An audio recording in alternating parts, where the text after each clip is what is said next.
As you well know, that income inequality has become a major source of political contention in many countries. In fact, from South Korea to Chile, wherever I go, people talk about income inequality being a hot button issue for many people. Even in the US election campaign, there's been so much talk about income inequality, and there's been such an attack by some candidates such as Bernie Sanders against billionaires in that economy. Now, I think this is really interesting because I agree that income inequality is a big political issue. But how do you know when income inequality becomes such a big issue that it begins to hurt growth? And that is how I was able to focus on this one simple rule about figuring out when is income inequality becoming a big issue for a country, which is by looking at the kind of billionaires and the number of billionaires a country is producing. And here's why I think that looking at billionaires is very important.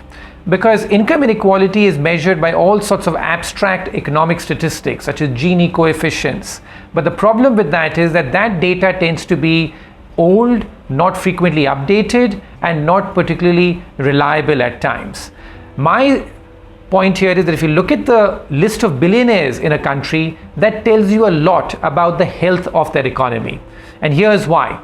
That if a country is producing far too many billionaires as a share of its economy, then you know that there's something wrong. There's too much wealth being concentrated at the top. But that alone doesn't give you a good indicator about when the people are beginning to turn against wealth creation and against billionaires coming out in an economy. Because remember that wealth creation is at the heart of any capitalist society. We need wealth creation. But when is the wealth creation perceived by the public as not being good for them?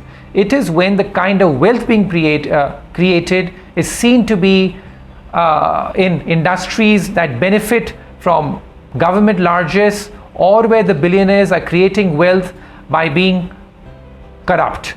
And here's what I mean by that. That you take the case of the largest economy in the world, the US economy. In the US economy, the reason why billionaires are still respected is because most of the billionaires that are there in the US economy come from industries such as technology or manufacturing or consumer-facing industries. So when someone like a Steve Jobs produces goods which everybody can consume and everybody likes, then the fact that Steve Jobs makes so much money is not something that people hold against him. On the other hand, when you have billionaires who produce wealth which people perceive has been done because they've gone and got some mining contract or some real estate contract by using their connections or by using corrupt means to try and gain that wealth, that is when the public feels that that's not fair. So that's what I categorize as bad billionaires. Now, this may be an oversimplification, but I think it's very important that there are good billionaires. These are people who are creating jobs in industries that people like and where the consumer is benefiting from their wealth, such as technology, such as manufacturing. And you have bad billionaires in industries such as the commodities industries, mining, oil and gas, real estate, or anything where the consumer feels that the wealth really has been created by having good government connections. So that is bad billionaires for me. And the third metric to look at is how much of the wealth is inherited. Because when you inherit a large share of the wealth, then there's a feeling that you really haven't earned it.